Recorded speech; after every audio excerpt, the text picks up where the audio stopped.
ताशी देलेक ये शब्द है नेपाल के अपर मुस्तांग का, जहाँ के लोग आपस में जब मिलते हैं तो यही शब्द का यूज़ करते हैं। इस शब्द का मतलब होता है सब शुभ हो, सब मंगल हो। लेकिन आज जो कहानी मैं आपको सुनाने वाला हूँ, इसमें ना तो कुछ शुभ हुआ था और ना ही कुछ मंगल, बल्कि हुआ था तो एक ऐसा अनुभव जो एक इंसान की पूरी सोच को, पूरी समझ को तोड़ के रख दे। ये कहानी है विक्रम नायर, जो कि केरला का रहने वाला था, लेकिन 2021 में पुणे में सेटल हुआ था। एक सॉफ्टवेयर कंपनी में काम करता था और एक नॉर्मल जिंदगी जीता था। सुबह ऑफिस, शाम को घर और वीकेंड पे किसी भी जगह निकल जाना सिर्फ एक्सप्लोर करने, बस यही उसका शौक था।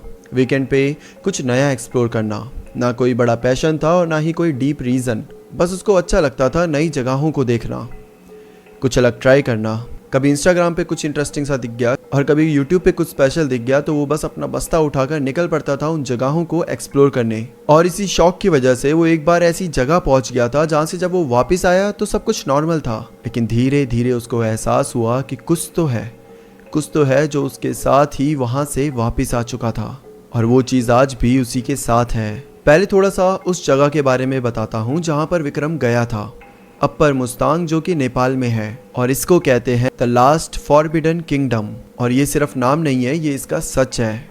1992 से पहले इस जगह फॉरेनर्स का जाना कम्प्लीटली बैन था। नेपाल गवर्नमेंट ने इस एरिया को रिस्ट्रिक्टेड जोन घोषित कर दिया था, और आज भी यहाँ जाने के लिए स्पेशल परमिट चाहिए होता है। ये ऐसी जगह है जहाँ पे टूरिज्म भी बहुत कम है, क्योंकि ये जगह सिर्फ एक ट्रैकिंग डेस्टिनेशन नहीं है। यहाँ के लाल नारंगी पहाड़, गहरी खाइयाँ और काली गंदाकी नदी के किनारों पर खोदी हुई हजारों गुफाएं हैं। ये सब फ्रोजन इन टाइम फील करवाती है। तिब्बतियन बुद्धिस्ट कल्चर यहाँ इतना प्रिजर्व है कि आज भी बाहर की दुनिया का असर यहाँ नामात्र है। और सबसे मिस्टीरियस चीज़, यहाँ पर लगभग 10,000 मैन मेड केव्स हैं, इंसानों के हाथों से पहाड़ काट कर बनाई गई हुई, और इनमें से कई में 2000 साल पुरानी पार्शियली ममीफाइड इंसानी लाशें भी हैं। आर्कियोलॉजिस्ट ने इन पर कट मार्क्स देखे हैं, जो स्काई बरियल की परिक्रिया की निशानी होती है। और सबसे बड़ी बात, आज तक कोई नहीं जानता कि ये केव्स किसने बनाई हैं और क्यों बनाई थी। यहाँ सिर्फ बुद्धिज़्म नहीं है, यहाँ एक और धर्म माना जाता है, बौन, बुद्धिज़्म से भी पुराना, पद्मा संभवा के आने से पहले का। यहाँ के केव योगीज और हर्मिट्स इन दोनों कल्चर को साथ लेकर चलते थे। और बौन धर्म के बारे में एक चीज जानना बहुत जरूरी है। बौन धर्म वाले घोस्ट और डीमंस में विश्वास रखते हैं। उनका मानना है कि इविल स्पिरिट्स इंसानों को नुकसान कर सकती है, और इसीलिए बॉन फॉलोअर्स रेगुलरली रिचुअल करते हैं इनको शांत करने के लिए। और यही वो जगह थी जहां पर विक्रम जाना चाहता था। ये पूरी ट्रिप प्लान होती है सितंबर 2021 में। विक्रम के ग्रुप में 3 लोग थे, खुद विक्रम, आर्यन और प्रिया। ये तीनों बचपन के दोस्त थे, लेकिन अलग अलग सिटीज में सेटल हो गए थे काम के चलते। आर्यन दिल्ली में था, प्रिया बेंगलोर में थी और विक्रम पुणे में। काफ़ी टाइम से प्लान बन रहा था कि एक बार सब साथ ट्रिप करेंगे, बस डेट फिक्स नहीं हो रही थी। अब जब विक्रम इनको बोलता है कि चलो वहाँ चलते हैं, तो ये दोनों पहले तो शुरू में ना थोड़ा ऐसा बोलते हैं कि यार इतनी दूर क्यों जाना, चलना इंडिया में कहीं घूमते हैं, इंडिया में भी बहुत सारी जगह है जो हमने अभी तक नहीं देखी। लेकिन फिर विक्रम इन्हें इस जगह के बारे में बताता है, इन्हें कन्विंस करता है कि यार ये जगह कोई नॉर्मल जगह नहीं है। 1992 तक तो फॉरेनर्स को भी यहाँ तक आने नहीं देते थे, और अभी भी अगर आपको जाना है तो परमिट चाहिए होता है। इस टाइप की जगह बहुत मिस्टीरियस होती है, और ऐसी जगहों को एक्सप्लोर करने का एक अलग ही मज़ा, एक अलग ही एक्सपीरियंस होता है। तो चलो ना ये एक्सपीरियंस एक बार लेकर देखते हैं। और विक्रम के ऐसे बोलते ही बाकी दोनों भी मान जाते हैं कि यार बात तो सही है, अब इतने टाइम बाद जा रहे हैं तो किसी ऐसी जगह तो जाना बनता है जहाँ कुछ ऐसा एक्सपीरियंस मिले जो हम भुलाए ना भूल सकें। एंड फिर इनका यहाँ जाने का प्लान शुरू होता है। सफ़र शुरू होता है काठमांडू से। वहाँ से डोमेस्टिक फ्लाइट लेते हैं पोखरा तक। पोखरा से जीप करी जाती है जोमसम के लिए, जो कि मुस्तांग का एंट्री पॉइंट था। जोमसम पहुंचते ही विक्रम बताता है कि उसे एक अजीब सी फीलिंग आई थी। मतलब इतनी ठंड नहीं थी, लगभग अक्टूबर-नवंबर जैसी, लेकिन एक अजीब सा सुकून था, और साथ में एक अजीब सा भारीपन भी।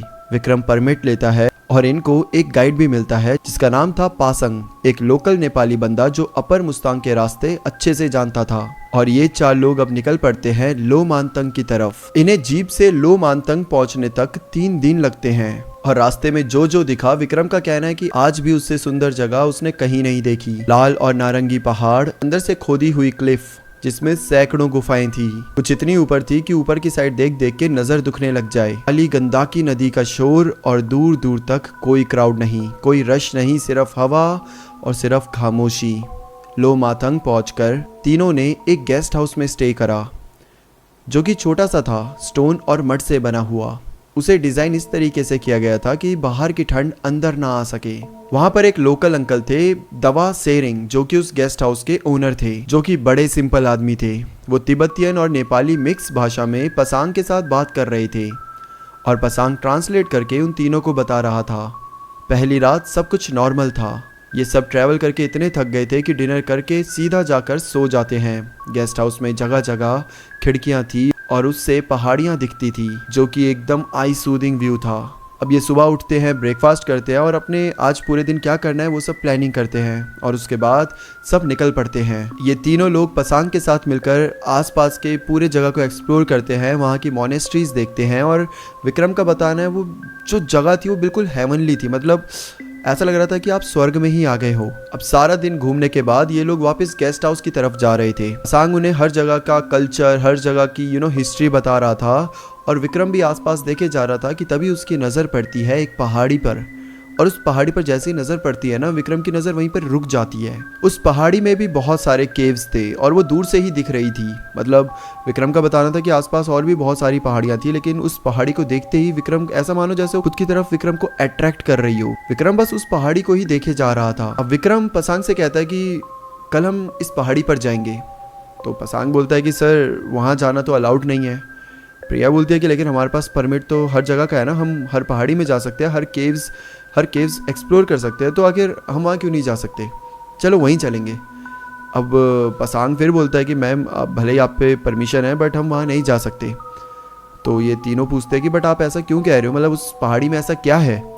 तो पसांग बताता है कि मैम वो बोन का इलाका है। कई साल पहले तक बोन वहाँ पर रिचुअल्स करते थे और ऐसा समझ लो कि ये काइंड ऑफ एक बैलेंस अलाइन करता है। और यहाँ पर अगर आप जाओगे तो यहाँ पर नेगेटिव और पॉजिटिव दोनों एनर्जीज बहुत स्ट्रांगली आपको फील होंगी। पसांग आगे बताता है कि उस पहाड़ी पे तो हम लोकल्स भी नहीं जाते हैं। तो पसांग किसी तरीके से इनको कन्विंस कर लेता है वहाँ ना जाने के लिए। ये लोग भी बहस नहीं करते क्योंकि विक्रम को दिख रहा था कि पसांग दिल से नहीं चाह रहा था वहाँ जाना और ना ही इनको भेजना। मतलब वो इरिटेट भी हो रहा था और उन्हें बहुत कोशिश कर रहा था समझाने की कि वहाँ मत जाओ। तो ये लोग किसी के भी इमोशनल सेंटीमेंट को हर्ट नहीं करना चाहते थे, तो ये लोग वहाँ जाने का प्लान को ड्रॉप कर देते हैं। अब रात में जब सब बैठे हुए थे तो ये सब डिस्कस कर रहे थे कि कल कहाँ जाना है। पर विक्रम ना जाने क्यों बार बार उस पहाड़ी के बारे में ही सोच रहा था, जैसे कि मानो उसे मैग्नेटिक पुल फील हो रहा हो पहाड़ी की तरफ। फिर विक्रम अपनी रिसर्च करता है, उन सब पहाड़ियों के बारे में, उनकी हिस्ट्री पढ़ता है, चौसर केव्स के बारे में पढ़ता है, 5 मंजिला हनीकॉम्ब स्ट्रक्चर, 40 से ज्यादा vertically aligned chambers, wooden ladder से कनेक्टेड सूट ब्लैकेंड सीलिंग जिसमें पुरानी आगों के निशान थे, नैरो पैसेजेस जो मेडिटेशन सेल्स और बरियल चेम्बर्स तक जाते हैं, बरियल चेम्बर्स। और यही पढ़ते पढ़ते विक्रम सो जाता है। रात में करीबन 2 बजे के अराउंड विक्रम की आंख खुलती है और उसे प्यास लगती है। उसके रूम में पानी खत्म था, वो बाहर निकलता है। तभी उसकी नज़र हॉल के एंड पे लगी हुई खिड़की पे पड़ती है जो नॉर्थ वेस्ट डायरेक्शन में थी और उस खिड़की से वही पहाड़ी दिखाई दे रही थी। विक्रम का ध्यान खुली खिड़की पे नहीं बल्कि उस पहाड़ी से आ रही रोशनी पर पड़ता है। चारों तरफ घोर अंधेरा था, लेकिन उधर से आती हुई रोशनी उसका ध्यान खींच लेती है। विक्रम जाकर विंडो के पास खड़ा होकर देखने लगता है। अब विक्रम सोचता है कि अगर वहां पर कोई भी नहीं जाता तो आखिर ये रोशनी आ कहां से रही है। विक्रम एक एक करके अपने दोस्तों को भी उठाता है। अब तीनों उस विंडो के बाहर खड़े होकर वही रोशनी देख रहे हैं और ये पता लगाने की कोशिश कर रहे हैं कि आखिर ये रोशनी आ कहां से रही है। प्रिया बोलती है कि शायद कोई गार्ड होगा। अक्सर ऐसा होता है ना कि फॉरेस्ट गार्ड ऐसे ही छापा मारने आ जाते हैं और थोड़ा सा देखने भी आ जाते हैं कि जंगल की कंडीशन सही तो है ना, किसी ने कोई पेड़ तो नहीं काटे या फिर कोई टूरिस्ट वहाँ रह तो नहीं गया।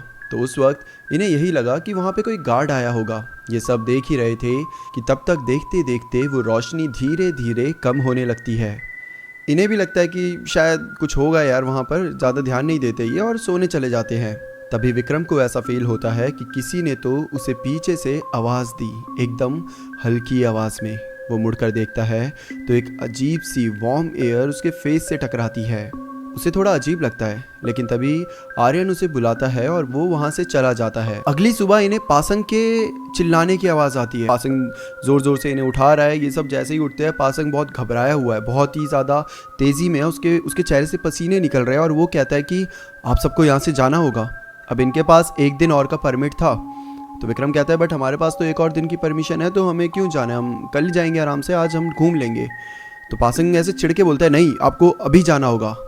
अब ये सुनकर आर्यन एकदम गुस्सा हो जाता है और बोलता है कि ये क्या ड्रामेबाजी है, मतलब हमारे पास परमिट है, हमने पैसे दिए हैं, यहाँ पे विजिट करने के सबके पैसे लगे हैं, प्लानिंग करी है, तो हम आखिर क्यों जाएं। तो पासंग बताता है कि आप लोग कल जिस पहाड़ी पे जाने की बात कर रहे थे, कल रात को वहाँ से एक रोशनी दिखाई दी है और रोशनी का नाम सुनते ही तीनों एक दूसरे का मुंह देखने लगते हैं। और पासंग बताता है कि यहाँ एक मान्यता है, जिस रात उस पहाड़ी पे रोशनी दिखती है उस रात वहां से एक एंटिटी आती है और किसी को अपने साथ ले जाती है। ये सुनते ही तीनों एकदम से खामोश हो जाते हैं। वो पासंग से कुछ नहीं कहते कि उन्होंने ऐसा कुछ देखा था। और फिर जब पासंग इन्हें ये सब बता के चला जाता है तो ये तीनों आपस में बात करते हैं। तो आर्यन बोलता है कि यार देखो, हम तीनों एक दूसरे के साथ हैं, अगर ऐसा कुछ होना होता तो रात को ही हो जाता। और इन्हें भी ये चीज़ फैक्चुअल लगती है कि हाँ, ऐसा कुछ होना होता तो हो चुका होता। पर ये सब वहाँ से जाने का प्लान कर लेते हैं क्योंकि इनको वहाँ पर कोई भी अनइंटेंशनल प्रॉब्लम नहीं चाहिए थी। अब सब अपना सामान बांधते हैं और निकल पड़ते हैं जोमसम वापस। वहाँ से फ्लाइट लेते हैं पोखरा की और फिर काठमांडू की।